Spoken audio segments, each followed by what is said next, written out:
Hello, I'm Brian Roach, Senior Researcher at the Global Development and Environment Institute at Tufts University. I'm here today with Branko Milanovic, who is co-recipient of our 2018 Leontief Prize. Congratulations, Branko, and it's a pleasure to have you with us today. You are probably the world's leading authority on measuring global income inequality. You've been doing it for quite a while, and your data show that in the 20th century, global inequality was probably increasing. But since then, the last 20 years or so, global inequality has generally been decreasing. And I wonder if you can tell us a little bit about the factors that have changed over the last 20 or 30 years, and is the reduction in global inequalities these days, do you think is primarily a result of policies, either international or national, or a result of maybe broader changes like changes in technology or market forces? Well, first, thank you very much for having me. It's obviously a huge honor and pleasure to be here, and especially for an occasion like this one. Now, on global inequality, as you said, global inequality throughout the 20th century has been on the rise, and then essentially plateaued between probably 1960s and the 1990s. You know, we cannot be quite sure because the data that we have for those years are not nearly as good what we have now. I still don't mean that we have ideal data. Actually, we are still far from the ideal data, but we have certainly much better data now than we had 50 years ago. And then what really changed was, to put it in one word, I would say what changed was China. Okay. Because China was a very poor country, and of course it started growing very fast, and it basically brought more than 1 billion people to higher income levels, and it really essentially over 30 years, or even 40 years now, has filled the middle of the global income distribution. So that clearly, and it's actually, we can have it to say, you can see it arithmetically, basically, it has reduced global inequality. However, China alone, until about the year 2000, was not able to overturn the forces of divergence, because as people might remember, in the 1990s, Eastern Europe was really in a big decline. Africa was likewise in wars and declines. So China alone was able to keep that global inequality at the plateau. But then with India, another giant of 1.3 billion people that actually started growing very fast around the turn of the century, we now basically have India and China together pulling global inequality down. Now, it was a little bit of a simplified story because other Asian countries like Vietnam, Indonesia, Thailand, and so on also contributed to that. It's ironic, but also the global financial crisis contributed, because global financial crisis meant that incomes in the rich world really did not grow for, in some cases, almost a decade, and that actually further sort of reduced global inequality. And I think actually I would also like to mention that this is the case despite the fact that we really are getting really worse in some sense in capturing the very top 1%. But even if we make adjustments for that lack of inclusion of top 1%, we still find overall global inequality to be going down. Okay.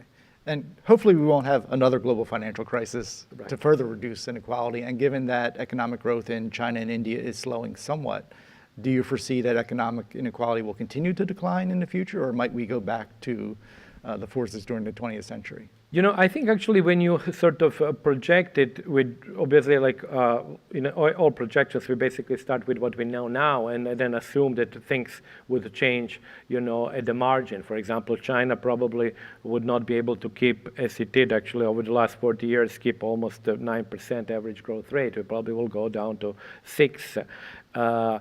India might actually remain at the rate maybe of 6 or 7. But I think that these forces, when you look at them, and also it's very unlikely that the rich countries will be able to grow above 2% a year over the long term. It seems that all of that is aligned for the continuation of the reduction of global inequality, with two caveats that we have to keep in mind. The first one is kind of an unusual one, is that China, as it is becoming richer and richer, is no longer going to contribute to the decreasing global inequality. As is, even now, China's effect still being sort of good in the sense that it is contributing are becoming much smaller. So eventually, and it's not eventually, maybe even in a decade or so, China's contribution will become about zero.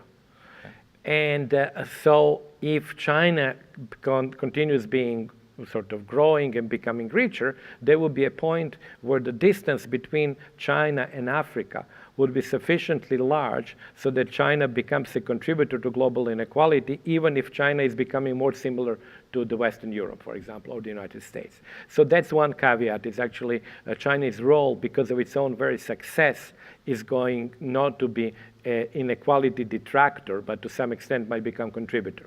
And the second caveat is really the role of Africa. That's probably the most difficult, and it's actually a very big sort of simplification to speak of Africa, because we're talking about 55 countries with very different experiences, different trajectories of growth. But broadly, Africa has failed to actually converge.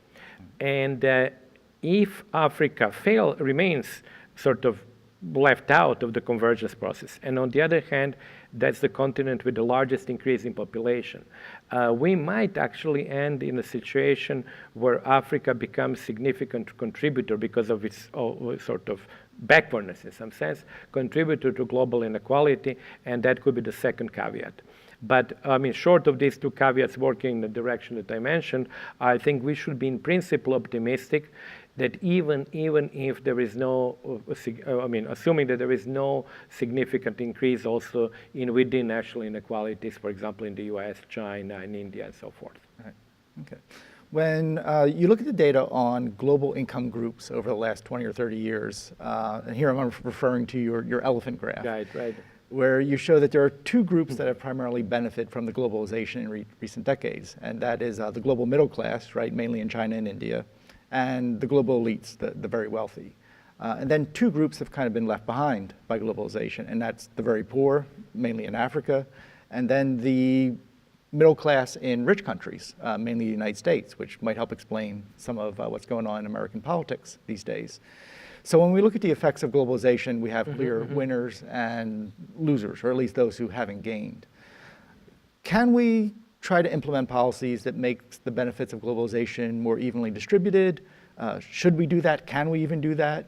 Or is it just inevitable that there will be some people gaining much more than others as we proceed in globalization?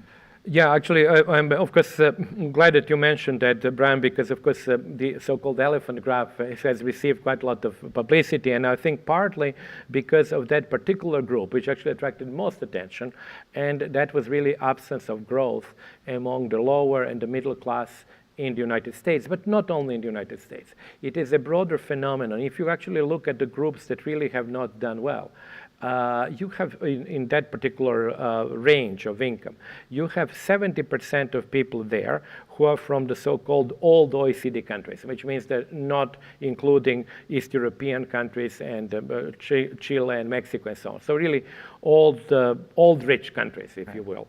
And the three countries, because of their size, really stand out, and that's the United States, but also Japan, which, as we know, have really had very modest or zero growth for now almost 2 decades, and also Germany, that many people forget. But the lower part of the income distribution in Germany has really not seen much improvement in terms of real income. So, of course, the graph attracted so much attention because it really highlighted the fact that that particular group, which is richer than the middle class of Asia, and it's poorer than the wealthy in their own countries, has really been, in some sense, left out. Now, as you said also, they have not been left out in the sense that they have become poorer, but they have not seen much of real growth. What can be done? You know, the interesting part here is that when we look at global inequality, we of course look at the entire world, we look what is happening and so on.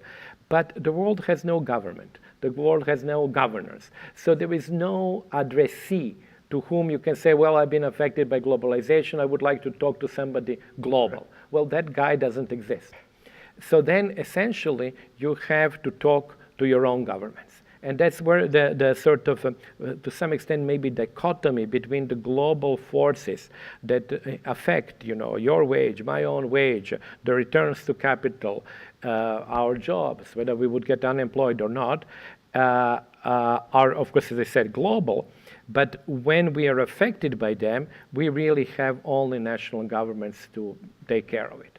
And so to answer your question in a very general way, and I know that's not sufficient, but in a very general way, the addressee to that question is indeed national governments. Right. So they have to, whether it is by retraining, whether it is by better unemployment benefits, whether it is actually by education, which is much more suitable for globalization, but they are the responsible party for that. Right. Continuing that thought on national level policies, right? If we look at China and India, that helps explain the decrease in global inequality, but at the same time, inequality is increasing in both those countries.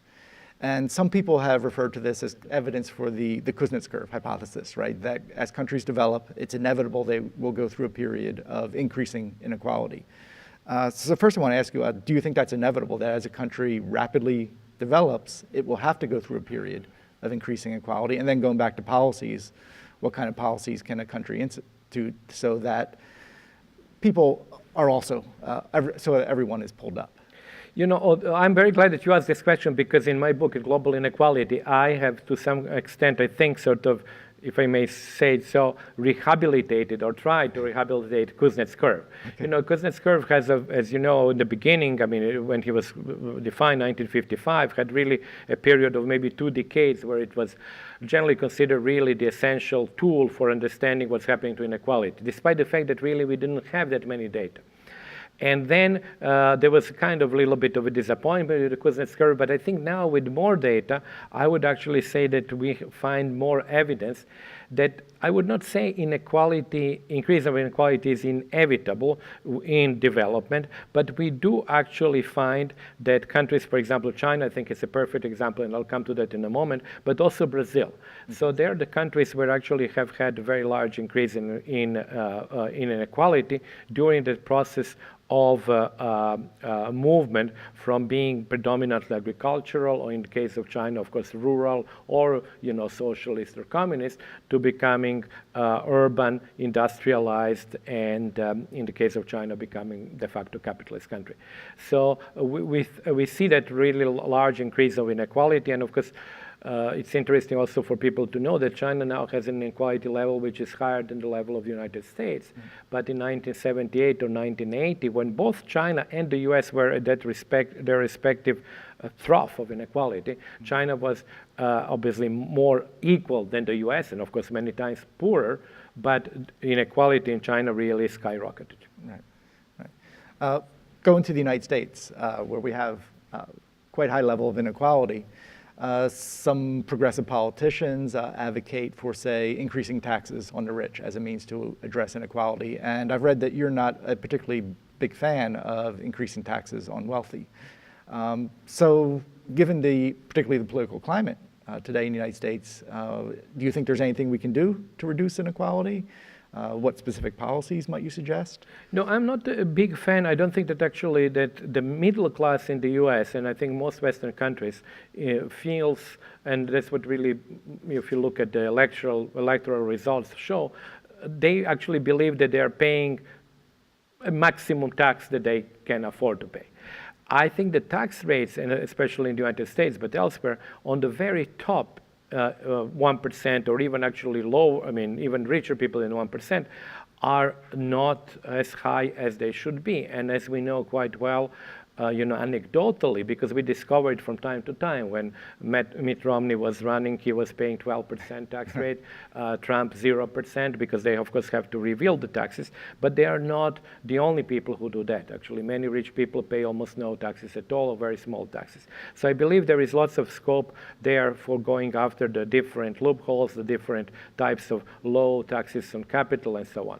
And I also think that actually, unfortunately, that inheritance tax, which in my opinion is really a very useful tax, not only because it generates revenues, but it really has very little impact on decision making during your lifetime, and furthermore equalizes the chances between different people who actually grow up in rich families versus those who grow up in poor families. I think that tax would actually be something that hopefully should be used much more than it is used now. As you know, actually, nowadays the threshold, I think, is actually, when it starts kicking in, is 4 million or 5 something. million, Yeah, something like that. So it's very high. Yeah. Okay, Branko, thank you very much for your time. Well, and thanks a lot. congratulations again. Thanks a on, lot. It the was really a award. pleasure. Thanks a lot. Thank you. Thank you.